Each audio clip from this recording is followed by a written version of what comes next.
Renacimiento y hemos visto este cambio, digamos, esta vuelta desde el punto de vista de la historia y de la toma de posesión del hombre desde la perspectiva de su presencia histórica, este recorrido que tenía que ver con qué pasaba en la Edad Media, cómo era la Edad Media, cómo teníamos esta cuestión de lo estructural dentro de esta comunidad trabajando, esta noción teocéntrica y luego este auge del del antropos, del hombre, y en ese recorrido de lo que habíamos visto, sobre todo en el arte. ¿Y por qué yo marco mucho el tema del arte para que ustedes vean? Porque es casi impensable que uno pueda ver semejantes obras de lo que fuera, de un realismo inaudito, de un detalle inaudito, esta cuestión que habíamos visto el otro día que yo le mostraba, que a hoy aquellas marcas y aquellos modelos son, digamos, los que nos dan los elementos para poder determinar qué tipo de arte tenemos. Quería hoy cerrar con algunas cositas que me parecían importantes para que ustedes tengan en cuenta, porque yo insisto en esto, nosotros trabajamos esta cuestión de antigüedad clásica y todo lo demás desde la lectura greco-occidental, judaico-cristiana. Después venimos con el catolicismo, pero esta sería la gran ruta de lectura. Pero de pronto, para poder explicar lo que me va a pasar en San Petersburgo, yo tengo que saber efectivamente si esto ha sido desde una lectura sola o tengo que agregar otras lecturas para entender cómo era la cuestión. ¿Por qué? Porque en la historia de la humanidad uno tiene, de acuerdo al recorte al que se lo cuente, ya después podemos hablar de otras canciones que son maravillosas, pero digamos, ¿cuál fue el registro de los hechos históricos que ocurrieron? Esto es interesante. Y entonces nosotros creemos que los grandes navegantes fueron los ingleses y que los grandes conquistadores fueron los españoles. Sin embargo, los grandes navegantes fueron los portugueses, ni los ingleses ni los españoles. Y esto es sumamente interesante, por eso quiero darles un recorrido hoy rapidito, como a mí me gusta que ustedes tengan estas cuestiones contextuales, como para que uno pueda decir, esto viene de acá por tal cuestión, y volver a recuperar algunos elementos estéticos y del arte y de lo que hace al desarrollo de una sociedad de otros lugares que generalmente uno no tiene. Por ejemplo, ¿por qué uno hoy se asombra de lo que es Holanda, los Países Bajos, que ya lo habíamos hablado, nosotros vemos poco de eso, no solo porque Máxima sea la reina de Holanda, sino porque Holanda fue el gran mercado comercial de Europa en su momento y fue el mercado más rico que propició a una monarquía que nosotros conocemos hoy como esta cuestión de lo naranja, como una de las monarquías más ricas que tiene, digamos, el mundo de la monarquía y el mundo de lo comercial, ¿no? Entonces, quiero darles 2 o 3 elementos y por eso les mandé esto. Si ustedes quieren ver el tema de las ciudades amuralladas, tienen un maravilloso video que les mandé ayer para que vean la ciudad de Cartagena amurallada. Y en ese video de la ciudad de Cartagena amurallada tengo el medioevo, el tema de los navegantes y el tema de la inclusión en ese recorrido de los ingleses llegando, ahí está Sir Francis Drake, que uno conoce por nombre y por películas, digamos, llegando a este tema de la conquista, a digamos lo que sería América Central, o lo que llamamos nosotros hoy el Caribe, que es mucho más desde la perspectiva turística, ¿no? Uno va a Cartagena para ver eso, para ver la gran muralla defensiva, más allá de las playas, para ver y de las ricas comidas, quiero decir, va a ver esta cosa que parece inaudita en ese momento y en esa temporalidad.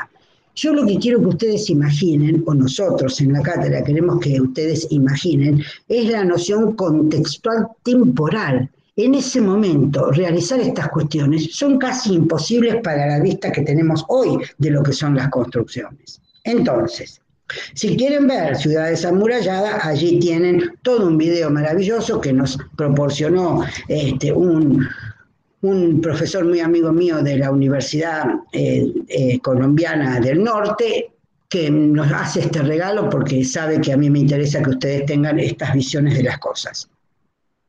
Pero quería comentarles esto. Los portugueses son los primeros que instalan esta noción de navegar por la navegación misma en la búsqueda del comercio. Estos portugueses son tan geniales, ustedes pónganse a pensar una cosa. Claro, cuando uno escucha la epopeya o la cuestión épica de Colón, uno dice, salieron de ahí en esas cáscaras de nuez prácticamente, ¿cómo hicieron para llegar a tal lado? Claro que estaba la brújula, pero a veces no todo es como uno piensa. El norte no está en el norte, el sur no está en el sur. Y entonces llegaban a lugares que ni siquiera pensaban que eran los lugares a los que iban, sino llegaban a otros lugares. ¿Quiénes son los primeros que pisan África? Los portugueses. Y los portugueses llevan a Europa todo un arte africano maravilloso, a través de lo que se llama la Casa de Avis. La Casa de Avis, Avis, A de corta y S, es la monarquía portuguesa que tuvo un auge maravilloso y que introdujo el arte africano y la sociedad africana a Europa. ¿Por qué es interesante esto? Es interesante esto porque no solo por el tema del arte, sino porque además Lisboa es el centro de la primera gran globalización. Y esto no es menor. ¿Por qué? Porque ahí uno ve, y lo puede ver en los cuadros que tienen también, que les he mandado para que ustedes vean, tenemos esclavos negros y esclavos blancos.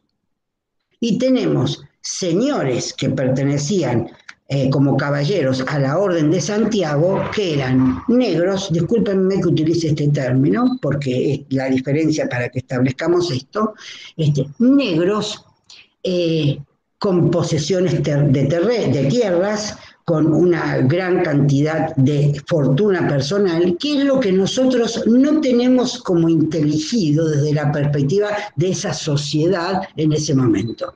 Para nosotros, por una cuestión de deformación informativa, el negro siempre fue esclavo. Y esto tiene que ver con una lectura mucho más de América del Norte que de lo que nosotros podemos establecer en Europa.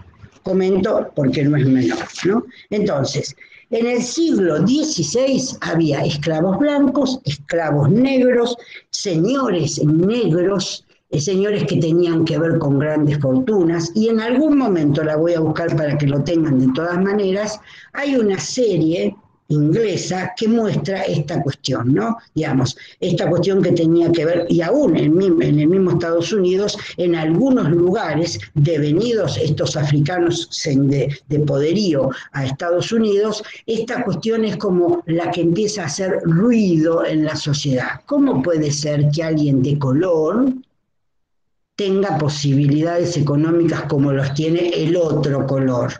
Esto no es menor. Digo, no es menor si uno tiene en cuenta que a hoy todavía seguimos teniendo en ciudades de Estados Unidos enfrentamientos no menores con respecto a esto, ¿no? A la supremacía. Recordarán ustedes lo que es el Ku Klux Klan, lo que son, que viene a ser más o menos desde otro lugar, no por color, pero sí lo que pasa con los skinhead, digamos, toda esta gran beta de racismo, de xenofobia que sostiene algunas sociedades que nosotros conocemos. Entonces, me interesa que sepan que los portugueses son los que arrancan con todo esto, traen el arte africano a Europa. ¿Por qué? Porque los portugueses buscaban un comercio y no la conquista. Los portugueses nunca fueron conquistadores, fueron comerciantes impresionantes en el mundo del mercadeo. Y lo interesante fue que encuentran en África los fundidores de bronce, que son los que dan lugar a una gran cantidad, digamos, de hechos culturales fantásticos, y además encuentran lo que es el marfil. Si nosotros nos ponemos a pensar que aún hoy, ahora hay organizaciones que cuidan o que intentan cuidar animales, sobre todo los elefantes que tienen esta cuestión del marfil, miren de dónde viene el comercio de este gran objeto de valor que luego se transforma en joyas o en cuestiones de estatuas, ¿no?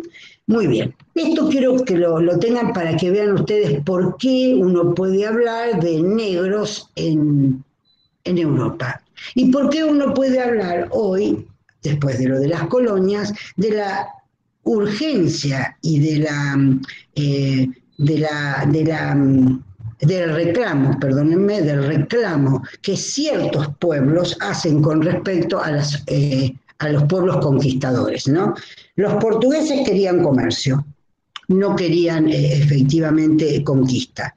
Otros pueblos europeos sí querían conquistas, ¿no? Esta cuestión, España es un país conquistador, Inglaterra es un país imperialista y conquistador, ambos son imperialistas y conquistadores, no voy a poner un adjetivo solo en uno porque no corresponde. Entonces, portugueses, comerciantes, les interesa el comercio, llegan a África, ven los fundidores de bronce, ven la cuestión del marfil, traen para Europa. Y ahí se establece esta primera noción que tiene que ver con negros, señores de color, siendo esclavos, no esclavos, blancos esclavos y señores de color con mucho poderío. Esto es muy interesante porque esto establece una dinámica en la noción del relacionamiento social muy interesante.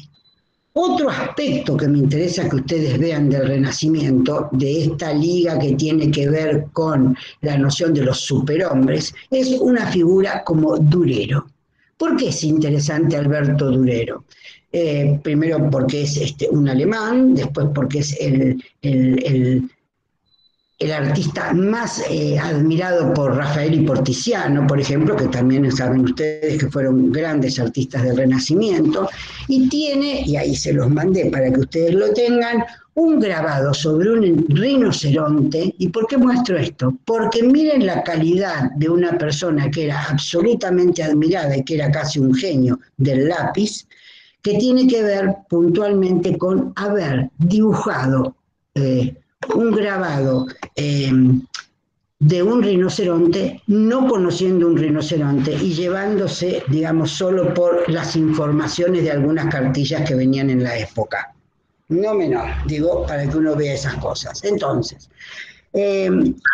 Durero hace este rinoceronte, que es una de las características más interesantes que tiene este grabado para todos los que hacemos cuestiones de representación. ¿Por qué ahí una representación?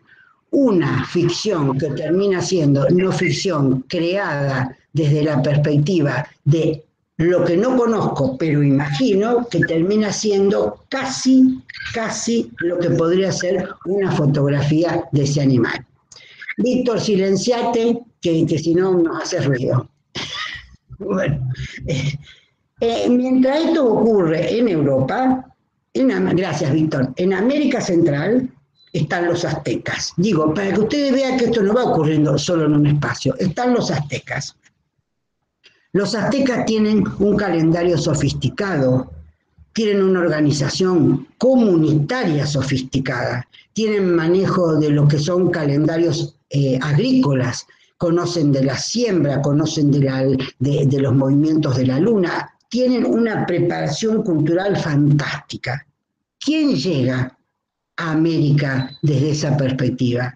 Llegan los españoles que no tienen la noción del comercio, sino que tienen la noción de conquista. Y México es conquistado de la manera más sanguinaria que podemos pensar desde esa perspectiva. ¿Y qué surge en esta cuestión? ¿A quiénes llevan los españoles en la conquista de México? Llevan la noción del sacerdocio, llevan la Iglesia Católica, y surge en México una cosa que es maravillosa, que ya habían determinado los romanos, pero que ahora se ponen en práctica, que es la noción del códice. El códice es un libro particular que tiene que ver con ciertas informaciones, y lo importante que es que para desbastar al pueblo, ustedes recuerden que los españoles prácticamente aniquilan la cultura. Montezuma, cuando lo ve a Hernán Cortés, cree que está viendo al Quetzal, cree que está viendo a su Dios, y después se da cuenta que este Dios ruge de otra manera, que no es el Dios que tiene que ver con la posibilidad de venir a mostrarme quiénes somos o cómo trabajamos o darnos bendiciones.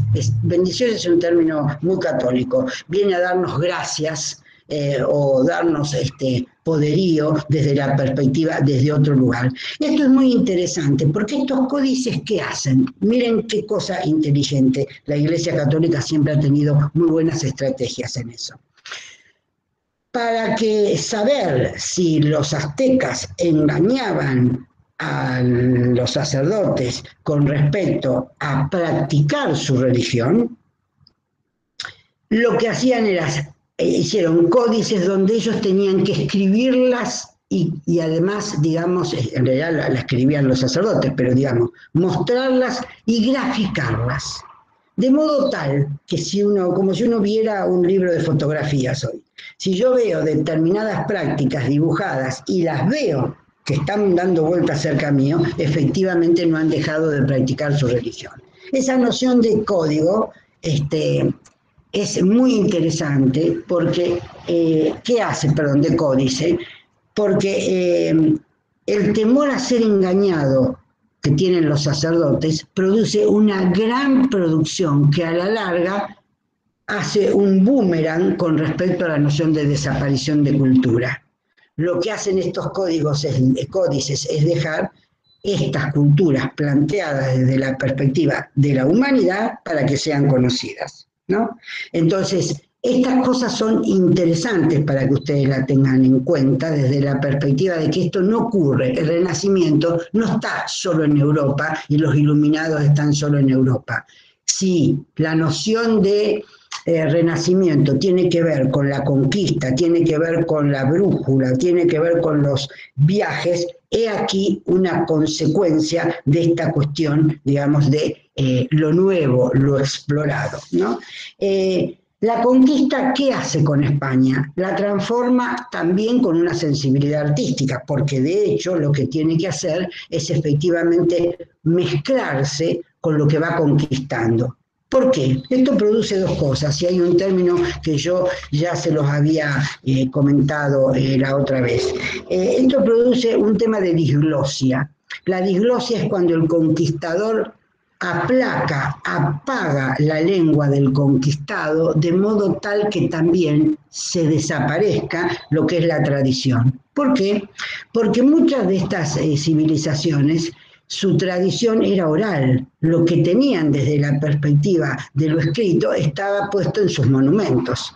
Hay un recorrido, si uno va a cualquiera de estos monumentos, hay un recorrido pictórico, hay un recorrido escultural que tiene que ver con la historia de este pueblo que está plasmado en piedra caliza o en bronce o en lo que encontraran desde la perspectiva de dejar una marca. Y esa marca también se deja en lo que son los artesanos que conocemos del Renacimiento, que aquí están como grandes escuelas, en las joyas, en el manejo de un material que encantaba a los españoles. América Latina tiene como condición de base el manejo del oro y de la plata, pero como una cuestión de ornamento y como una cuestión que tiene que ver con puntualmente agradecer o favorecer o homenajear a los dioses.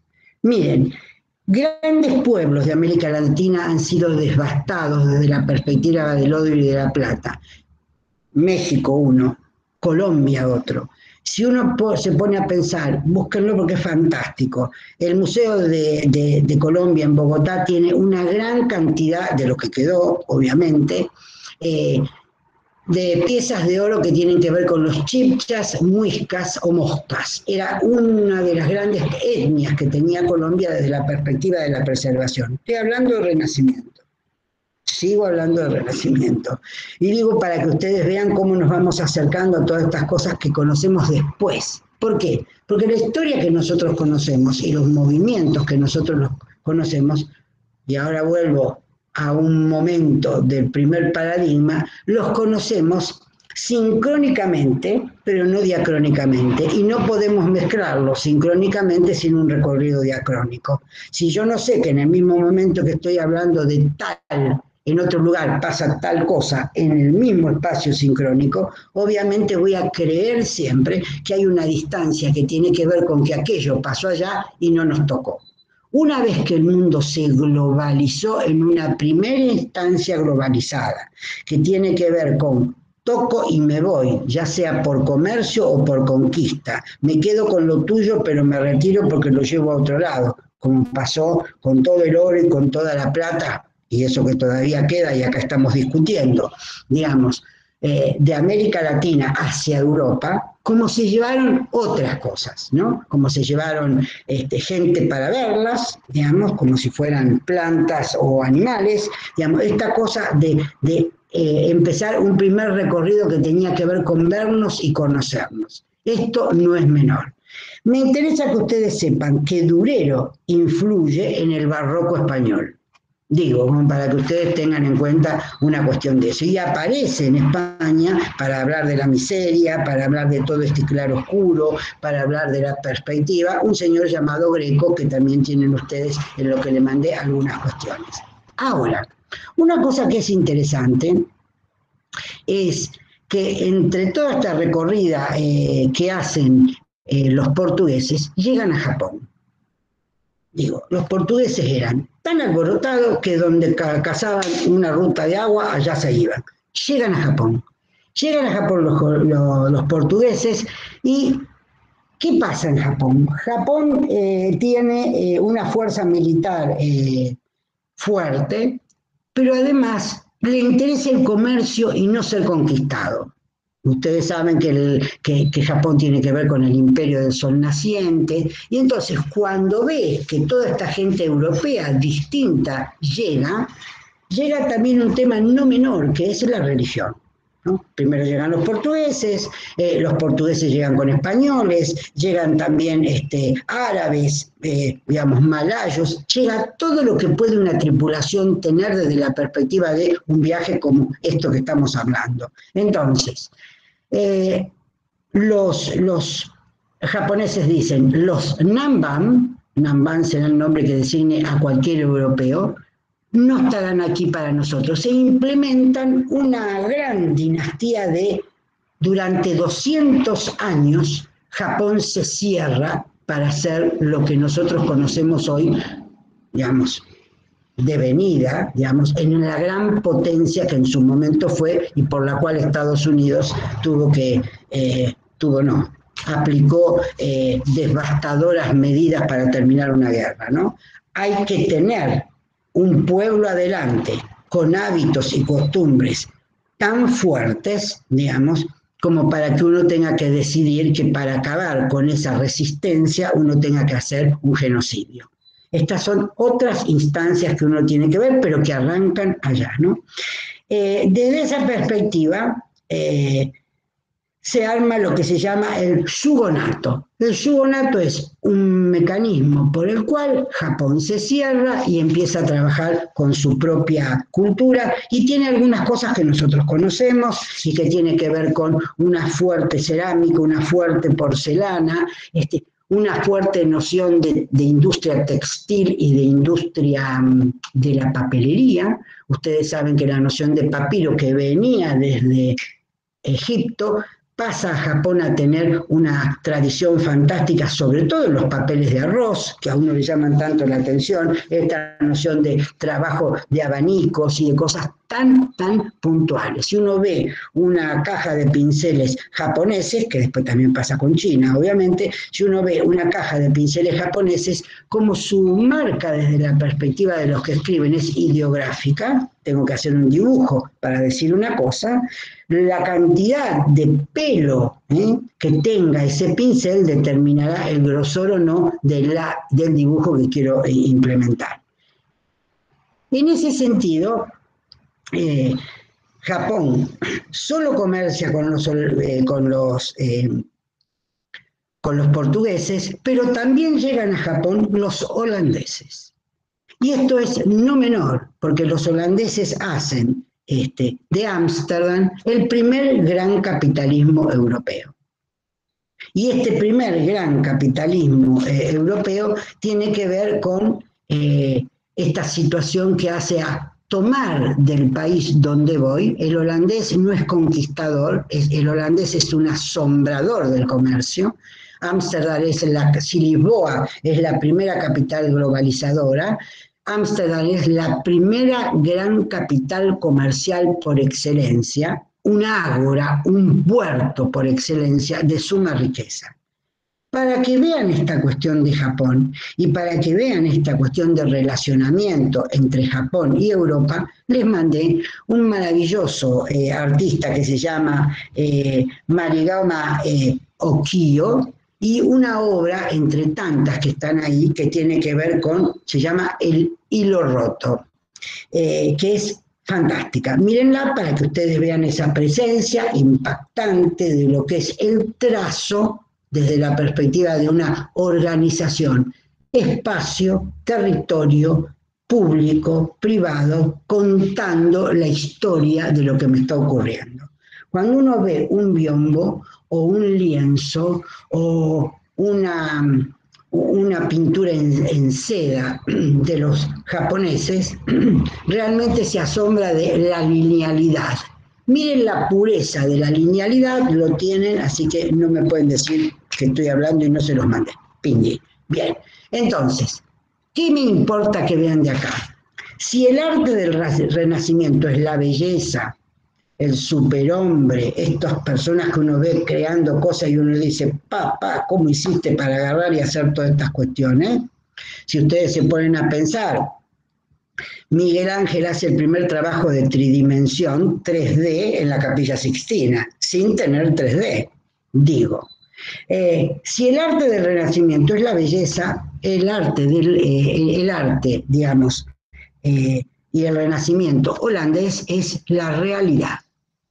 Y esto es muy interesante porque también les puse allí, hay un pintor maravilloso, entre tantos, pero a lo mejor ustedes lo conocen, que se llama Vermeer. Y Vermeer es un holandés que trabaja sobre lo cotidiano, lo privado. No trabaja tanto sobre la noción de lo público, sino de lo privado. Si ustedes miran las maravillosas obras que les mandé, tienen que ver con la lechera, el geógrafo, ¿qué hace el arte? Y sobre todo Vermeer, que es uno de los pintores más importantes que tiene Holanda, entre otros, ¿no? Lo que traduce en su pintura es la cuestión de los relatos cotidianos. Hay un cuadro que se llama Mujer leyendo una carta, donde uno acompañaría a esa mujer para que lea esa carta. Ya. Uno ve a la mujer leyendo la carta y se pondría al lado para chismosear a ver si encuentra en esa carta algo que le interese. Digo, estas cosas no son menores. Miren la precisión, miren los rasgos, miren lo que muestra, porque además muestra una cosa que es sumamente interesante, que es que hay allí, por esta cuestión del ida y vuelta de lo que los holandeses hacen con respecto al comercio, hay allí niños negros que conocen de vino y que están en las casas para atender a las señoras ricas, a la sociedad más ricas, desde la perspectiva solo de vino, no necesariamente de servidumbre. Digo, son datos que parecen tontos, pero no son menores. ¿Dónde estará la línea fina que desbarranca ese contrato establecido socialmente, un contrato social de sentido por el cual aquel que me atiende no me sirve, sino me atiende? ¿Dónde vuelve a funcionar desde la perspectiva del Renacimiento la noción perdida del siervo de la gleba, que sabíamos que estaba atado a la tierra y que no podía abandonarla? Era dueño, era esclavo de su dueño durante toda su vida. Estos datos no son menores. Estos datos no son menores, ¿por qué? Porque ante la pasividad de ciertas sociedades con respecto a lo que estaba ocurriendo, no va a pasar lo mismo, y lo han visto ustedes o lo estarán viendo, con el tema de lo que es la noción de lo que ocurre en San Petersburgo, en el sentido de la rebelión de aquello que tiene que ver con obreros trabajando a destajo. Es decir, hay un obrero en San Petersburgo que tiene la condición del siervo de la gleba, pero en algún momento piensa como hombre renacentista y dice, yo valgo. No valgo como atrás, valgo como lo que soy como hombre. Tengo deberes, pero tengo derechos. Cosa un poco extraña, ¿no? Una cuestión, como siempre a mí me gusta traerle a algunas mujeres, porque si no parece que nosotros no hubiéramos estado en ningún lado, y estamos, les mando también un material maravilloso de una entomóloga que está en Holanda, pero que hace una cosa que es maravillosa. Va a Surinam en el año 1705. Que una mujer, iba a decir mina y queda feo porque estamos grabando, que una mujer viaje sola en el año 1700 de Holanda a Surinam es casi impensable. Bien, ¿qué hace esta entomóloga? Es tan maravilloso todo lo que hemos pasado las mujeres desde la perspectiva de las posibilidades. Marie es una maravillosa ilustradora de la naturaleza. Miren por favor los textos que les mandé, los cuadros que les mandé, porque les van a encantar. Creo que efectivamente ahí uno se da cuenta de cuál es la cuestión y les voy a dar un dato maravilloso actual. Marie pinta en acuarela, lo que implica que en realidad la acuarela se sostenga y haya que ponerle adelante. Le doy este dato porque es fantástico, parece que fuera una cosa de protección, pero en realidad es una cosa que tiene que ver para que no se pierda la acuarela con el tiempo. Un papel virgen o de seda, lo que ustedes quieran. ¿Por qué? Porque los gremios no permitían en Europa que las mujeres pintaran en óleo. No me digan que no es maravilloso. La mujer hace unos trabajos espectaculares, pero tenía prohibido, por ser mujer, pintar en óleo. Bien, les comento esto para que ustedes vean esta cuestión maravillosa. Se llama María Sibila Meyer, y en realidad la tienen ustedes en un video que les mandé para que conozcan estas cuestiones.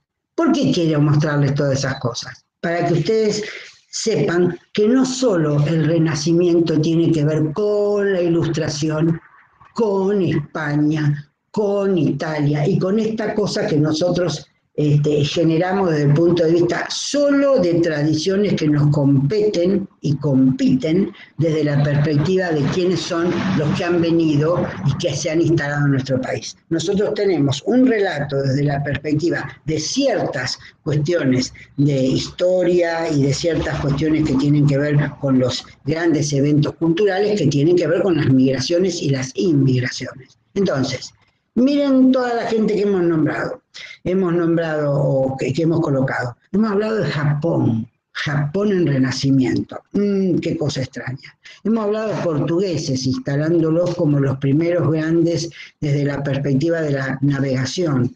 Los portugueses fueron efectivamente comerciantes y más allá de ser comerciantes fueron absolutamente cuidadosos con la cultura del lugar a donde llegaban, solo para hacer de esa cultura una noción de sincretismo, es decir, de acopiar, de tener que ver, de poder llevar. Y eso es lo que hicieron, no como muestra desde la perspectiva de lo raro que era ver una persona con pluma en un lugar, porque era su habitualidad desde la perspectiva de la vestimenta, sino simplemente como una cuestión de poder sincretizar, tomar y armar una cuestión en común.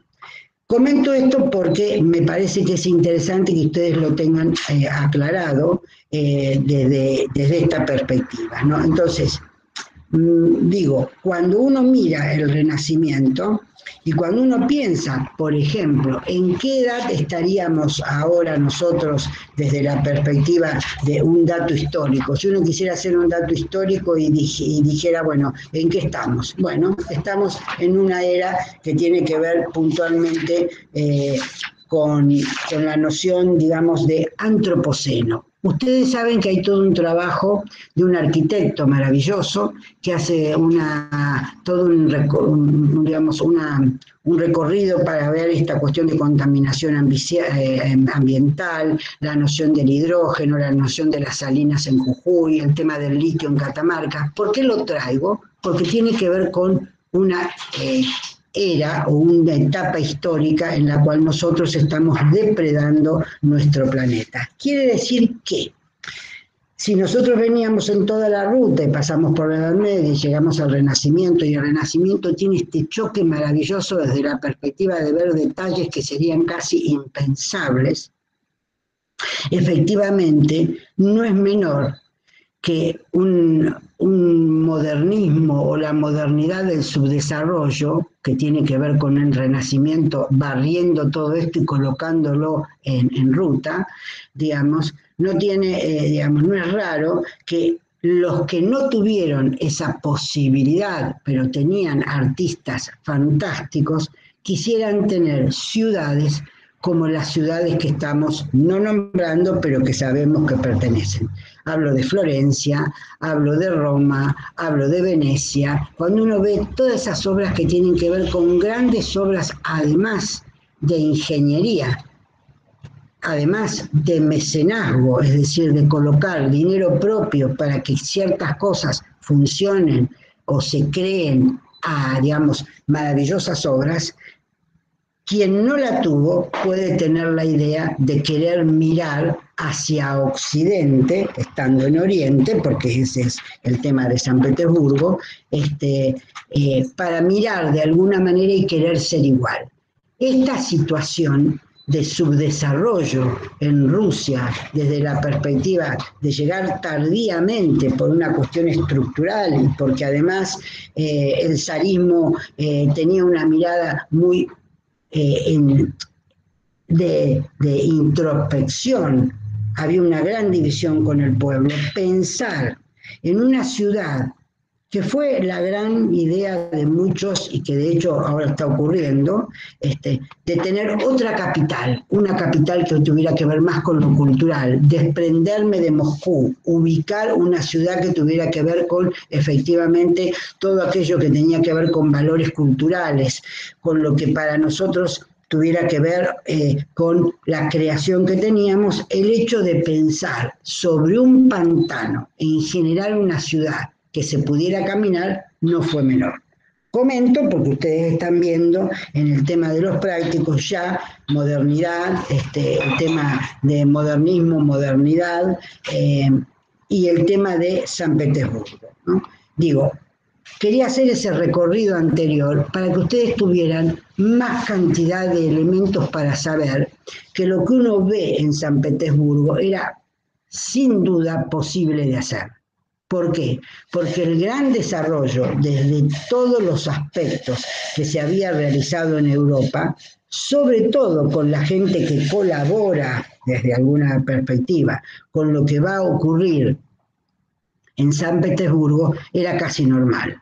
En San Petersburgo, para el tema del agua, irán holandeses e italianos. Para el tema del arte, irán italianos y españoles. Irán alemanes. Y en la medida en que vayan y coloquen, algunas de estas grandes miradas de Europa desaparecerán. Nosotros no tenemos mucho que ver con Alemania. Nosotros no tenemos mucho que ver con Holanda, digo desde la perspectiva de saber demasiado. Sí sabemos mucho de Italia, sí sabemos mucho de España, no sabemos mucho de Portugal, y sin embargo fueron los iniciadores, Portugal, Alemania, digamos, de esta cuestión que tiene que ver una fuerte impronta de un arte maravilloso que copiaron o que tradujeron todos desde alguna perspectiva. Hago un alto acá y les comento una cosa. Esta noción de códice, que ya venía de los latinos y que los sacerdotes, obviamente, manejando el latín, hacen que los aztecas organicen para quedarse con datos sobre los aztecas, y por suerte lo que ocurre es, en un dicho común, el tiro le sale por la culata y este códice queda y uno puede saber qué pasa con estas grandes civilizaciones que fueron adormecidas, como muchas de las grandes teorías y muchas de las grandes poblaciones, adormecidas en el tiempo para no, en todo caso, no hablar de que hubo civilización antes. ¿Cuál es la gran discusión hoy con respecto al tema de la civilización o no, o quién conquista a quién, o el día de la raza, o el día de la diversidad cultural? Si yo llego a un lugar, miren, hay una maravillosa texto de Luthier que marca esto. y que me parece que va a ser más fácil de entender.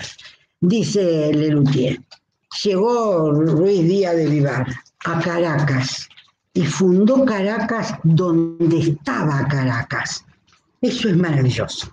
Es decir, fundar sobre lo fundado, arrogándose la autoría de esa fundación, es maravillosa. Y eso ha sido el tema de la conquista en América Latina.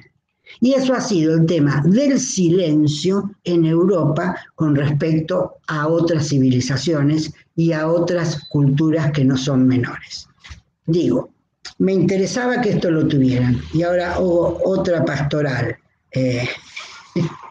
Con el apuro, muy buena la intervención de Víctor, me dice, bueno, con el apuro, y sí, a veces con el apuro uno tiene que nombrar igual, ¿vio? Me parece genial. Gracias por el aporte. Hay una cosa que es interesante, miren, voy a hablar, más allá de la cuestión ideológica, pero creo que es interesante que ustedes lo sepan. Cuando se da en la Argentina el plan quinquenal, no vamos a nombrar a nadie para que no se ponga nerviosa la humanidad, que estamos todos locos en este último tiempo. En Argentina se organizan lo que son las escuelas normales. ¿Cuál es el primer elemento? Más allá de lo que... El primer elemento es realizar códices que tengan que ver con la flora y la fauna argentina. Esa flora y esa fauna argentina tiene mucho de lo que esta entomóloga que yo les nombraba y que ustedes tienen ahí para revisarla, que es María Sibila Meyer, hace con respecto a mostrar qué pasa con cada árbol de la República Argentina, con cada animal de la República Argentina. Son ilustraciones de códices que tienen la altura de un códice infernal, y eso llegaba a cada escuela de la República Argentina, que eran todas las escuelas normales, obviamente, y llegaba además un plumífero, que eran todos los pájaros que había en la Argentina, una pluma clasificada, y otros elementos. ¿Para qué? Para lo mismo que los sacerdotes hicieron con respecto a los aztecas, que se sepa que en el caso de los sacerdotes con los aztecas fue una contradicción, porque en realidad le salió mal. Pero cuando uno tiene un códice, como hizo Marín, donde cada flor, cada árbol tiene una descripción fantástica, con un dibujo fantástico, esta cuestión hace que la historia o que el recorrido sea interesante. ¿Qué ocurre con los pueblos que no tienen tolerancia? Lo que nos ocurrió. Pocos de esos ejemplares quedan para verlos. No me importa quién lo hizo, me importa que allí había una información que de hecho es una información valiosa para todos en cualquier momento de la historia. Entonces, cuando uno silencia culturas, cuando uno silencia la voz del otro desde la perspectiva de colocar lo mío frente a lo que vi, y eso que vi a lo mejor es mucho más impactante que lo que yo pude lograr, lo único que tengo que hacer es una apropiación que tenga que ver con el robo. Yo tengo que robar. Y Europa está llena de grandes museos que tienen elementos que no les pertenecen en todo caso a Europa. Basta con ir al museo en Alemania y ver la Nefertiti, digo, o ir al Museo de Londres y ver las columnatas griegas, o las columnatas egipcias, o las columnatas romanas. Esta apropiación del arte, de este superhombre del Renacimiento, o de este hombre de la antigüedad, colocado en el lugar del conquistador, hace que el que fue comerciante pierda. Portugal no tiene eso. Y Portugal terminó siendo uno de los países más empobrecidos de Europa. Esto como para que lo tengan. Péguenle una miradita, que siempre es bueno, al tema de lo que le mandé como material, simplemente como para regocijar el ojo. Acá no es que después nosotros vamos a estar preguntando, ¿usted vio la pintura de Durero? ¿Qué me dice de la escama del rinoceronte? ¿Tenía el rinoceronte escama? No es eso. Es simplemente para ampliar el panorama de lo que uno conozco y plantarse en la noción del Renacimiento, hablando no solo de España y de Italia. Recordemos otras cosas rápidamente, que San Petersburgo lo tendrá, y cómo. La ojiva, la media, digamos, la arcada, el claro oscuro, la perspectiva, la noción de territorio y obras de ingeniería infernales, como ser de un pantano a ser tierra firme, que no es menor.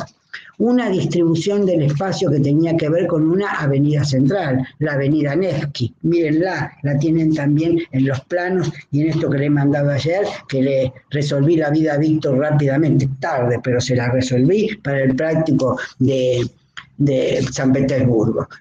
Cuando, la nota es mía, gracias Víctor, cuando te digan la nota compartimos. Bueno, estas cosas me parece que son interesantes para que ustedes amplíen esta cuestión que tiene que ver con la mirada desde un solo lugar. Ustedes tienen que abrir el juego para ver que efectivamente nosotros tenemos a veces una visión sesgada y nos parece rarísimo que Japón esté con nosotros, digo.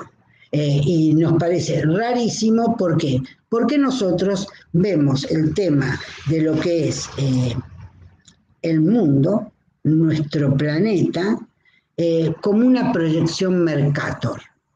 La proyección Mercator es la proyección del planiferio, del mundo en el planiferio, ese que ustedes ven cuadriculado, que hay que levantarlo y hacer este movimiento con el planiferio, doblarlo, ¿no? Para que ustedes vean por qué toda la costa pacífica es tan parecida en cuestión física a rasgos más orientales que occidentales. Más allá de las etnias de pueblos originarios, hay gente que navegaba mucho antes de lo que la historia nos cuenta que navegaban. Otra historia particular y maravillosa con respecto a esto es todo el tema de los celtas, todo el tema de los vikingos, todo el tema de los nórdicos, que ya andaban en cáscara de nuez hace mucho antes de lo que los portugueses mismos y los españoles mismos. Entonces, digo, cuando uno mira la proyección Mercator, hay que doblarla. Y entonces ahí se va a dar cuenta que efectivamente no era tan loco que alguien, si salía con un barco, sin tener la brújula totalmente orientada, no cayera en otro lugar que no fuera, digamos, efectivamente que había previsto. Si Colón se iba a la India a buscar especies y llegó a América, lo mismo le pasó a los portugueses que salieron a buscar comerciar algo. Los portugueses tienen esta cosa que está dividida prácticamente en dos, la alegría y la saudade, que es la que los brasileros tienen, porque fueron, digamos, conquistados de alguna manera desde el punto de vista de Portugal. Pero fíjense que la conquista de lo que llamamos Brasil por Portugal dejó una impronta que fue dejar acá lo que tenían allá. Y entonces ellos tenían una cuestión que era la aventura, el tema de la maravillosa naturaleza y la maravillosa cuestión de comercio, y atraían. Por eso también Brasil es un pueblo multicolor desde la perspectiva de las razas, ¿no? Digo, me interesa, bueno, iba a hablar de San Petersburgo y se me fue, dijo uno. Me interesa que vean, vamos a esto de San Petersburgo. ¿Por qué tomamos San Petersburgo y por qué Bergman?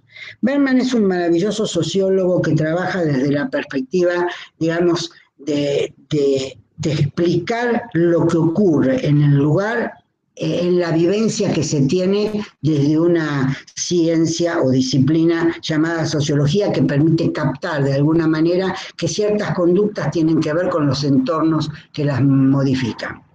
Y entonces yo voy a contar una anécdota que comento siempre, pero que creo que es interesante. Bergman estuvo en Buenos Aires dando una charla hace muchísimos años.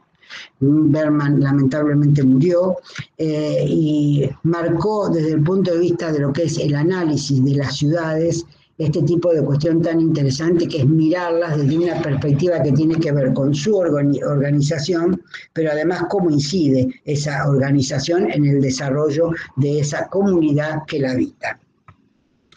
Cuando Bergman llegó a Buenos Aires, lo pidió ver dos lugares o tres que para quienes convocaron a esa reunión, que era el Centro Borges, les pareciera importantes, o por lo menos determinadores de conductas en la sociedad. Y entonces los llevaron a ver el Congreso y los llevaron a ver la Plaza de Mayo frente a la Casa Rosada. Y cuando él inicia su charla de la noche, dice que él había visitado 2 lugares que le habían parecido impactantes por lo que comenta. Y entonces dice que el Congreso, que es el lugar donde se dictan las leyes, estaba todo destrozado. Las veredas estaban horribles, los escalones estaban horribles, no había un cuidado del lugar de la ley. En cambio, la Plaza de Mayo y el lugar donde se decreta, que es el lugar del poder en sí, que es la Casa Rosada, estaban como más que limpias. Lo que implicaba que a este pueblo, o por lo menos esta sociedad, es más afecta a las nociones de imposición que de libertad. Me parece que habría que volver a leer a Berman un poquito, digo, para ver de qué cosa estamos hablando, ¿no? Y otra cuestión que me interesa comentarles es, lo vamos a desarrollar de todas maneras el próximo viernes, pero me interesa comentarles o que tengan en cuenta cómo arranca esto de San Petersburgo.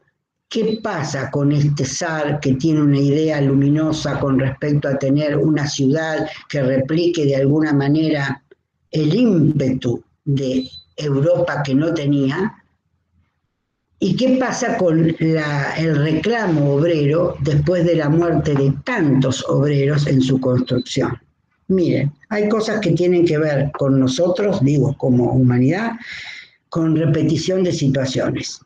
Pensemos en el Mundial de Fútbol en Qatar, o pensemos en el Mundial de Fútbol, en cualquiera de los mundiales de fútbol donde la gente, para hacer los grandes estadios o para generar grandes ciudades, que son allí sí ciudades diseñadas y no ciudades espontáneas, son ciudades de espacios creados para un ocio que después no se sigue reproduciendo, salvo en ese momento. Por eso quedan grandes, llamémosle, dinosaurios armados desde la perspectiva del no uso. Fíjense si no hay una relación entre estos primeros atisbos de lo que luego conoceremos como la revolución, como el tema de los deberes y derechos, como el tema del pedido de algunas cuestiones que tienen que ver con reglamentar la hora trabajo y la noción de plusvalía, que ya sabemos cómo se trabaja. Fíjense si no hay un relacionamiento entre aquello y muchas de las cosas que nos ocurren hoy. Bueno, espero que esté todo bien. ¿Hay alguna duda? Discúlpenme que me entusiasme con estas cosas, pero me parece que cuanto más material ustedes tengan de esto, más rápido van a poder entender otras cuestiones y abrir el juego a otras, por ejemplo, análisis de situaciones. Todas las situaciones que nosotros estamos viendo tienen un análisis que cae hoy en alguna de las situaciones que estamos viviendo y viendo. Es más, todo este tema de quiénes son los que trabajan en estas grandes obras, por ejemplo en San Petersburgo, solo eran rusos los que trabajaban en San Petersburgo. La profesora Colombo tiene un barbijo que socorro auxilio. Bueno, nos va a impactar. Estas situaciones son importantes.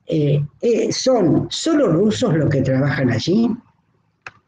¿De qué otros lugares de Rusia venían quienes trabajaban allí? ¿Quiénes eran los más desfavorecidos y los más favorecidos desde esta perspectiva? Esto hoy sigue funcionando de esta manera. Entonces, hay una cosa que es importante. Punto 1. Estamos hablando de una ciudad creada, diseñada, como un espacio que tiene que ver con lo público y lo privado.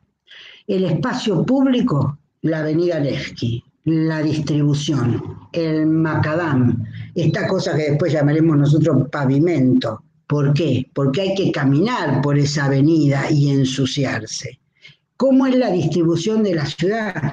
Miren dónde está el puerto, miren dónde está lo que sería la alcaldía, miren dónde están los lugares de gobierno. ¿Esto tiene que ver con lo mismo que vimos de distribución de plaza pública o no? Miren, atiendan, porque allí empieza a surgir un concepto que yo estoy mencionándoles y que todavía no analizamos. ¿Cuál? El de avenida. Nosotros habíamos hablado de calles, ahora hablamos de avenidas, después hablaremos de autopistas. Entre las avenidas y las autopistas hablaremos de diagonales. Todo eso organiza un espacio de recorrido en las ciudades que las hace de alguna manera únicas. Si uno va hoy a la ciudad de La Plata y camina en recto, la vida no le va a sonreír, porque es la ciudad de las diagonales. ¿Para qué sirven las diagonales? ¿Para qué sirven los mojones que tienen que ver con lo que nosotros conocemos como obeliscos? ¿Hay un solo obelisco? ¿Qué marca el obelisco desde la perspectiva de cómo hay que caminar? ¿No son los obeliscos y las avenidas los primeros elementos de señalética, lo que llevan de alguna manera la organización de este recorrido? Bueno, miren todo eso. ¿Y qué pasa además? En esa avenida convergían todas las clases de la ciudad. ¿Para qué va la gente a la avenida? Para ser vista. La avenida es el lugar de exposición de las personas. Si ustedes se ponen a pensar, nosotros tenemos unas viejas tradiciones en ciudades más chicas. Para eso nosotros tenemos el centro, ahora después veremos qué pasa con los shopping y todo lo demás. Pero digo, en las ciudades pequeñas, en los pueblos, ¿dónde uno es visto?